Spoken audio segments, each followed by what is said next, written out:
Hi everyone. Well, one of the best things about meatloaf is that it makes great leftovers. So I actually made my meatloaf yesterday and I'm gonna share my recipe with you. I'm eating leftovers today.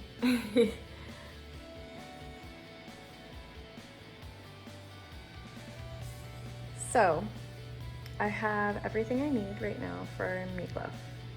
This is how I make it. 1 pound of the ground beef and 1 pound of the sausage. I just got it at Costco. Comes in a 4-pack.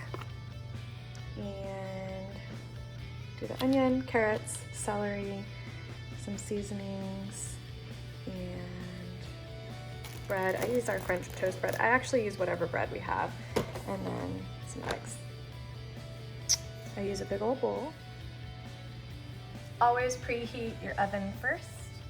Today I'm using the French toast bread because that's what I have, and then just pour in half a cup or so of breadcrumbs, Italian style, just gives it a little extra flavor.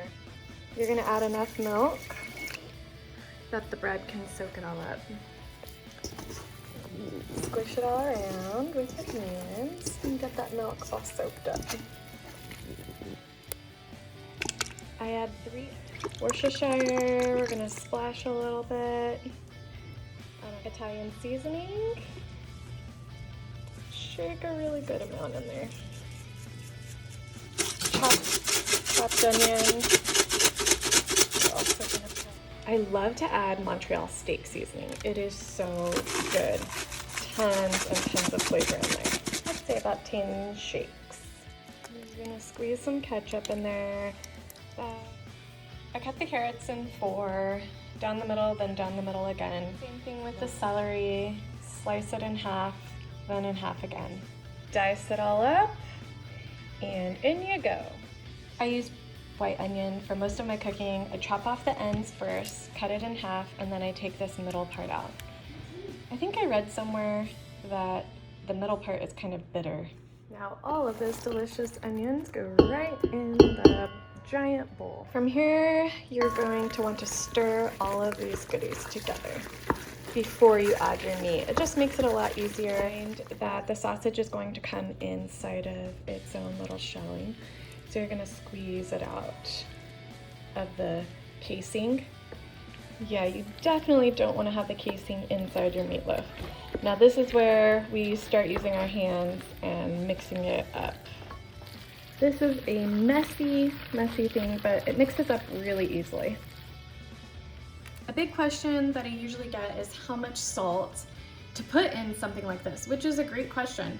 And how I usually measure it is I go up and I see how many inches for this bowl of meat high it is. So we have about 4 inches high. And then I'm gonna salt it as if I'm salting each layer. So 1, 2, 3, and 4. I'm going to use avocado spray for the pan today. I smash all the meat right down and kind of pull the sides up just a tiny bit away from the edge just a little bit. The last thing that I do is add bacon. Now, a lot of people probably don't add bacon to their meatloaf, but this is the way my dad always made it growing up, and this is the way I make it. I don't know why it looks like someone took a bite out of this bacon. And it's nicely covered in bacon and ready to go in the oven. It's in the oven. Looking good. These are the potatoes that I make to go with my meatloaf. I add a couple of seasonings here and some olive oil and a little bit of canola oil. I make a glaze for the top of the meatloaf. So it's brown sugar and ketchup. And basically, I'm just going to paint it on the top of the meatloaf.